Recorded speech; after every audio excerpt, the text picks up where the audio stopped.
আসসালামু আলাইকুম। ইসামতি নদীতে নতুন পানির আগমন আমরা দেখতে পেলাম। খুব সুন্দর পানি, নতুন পানি। নতুন পানিতে সব কিছুই সম্ভব।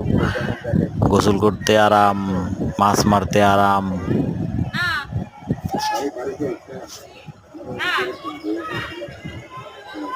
ওটা ঠান্ডা এমনি হয়েছিল,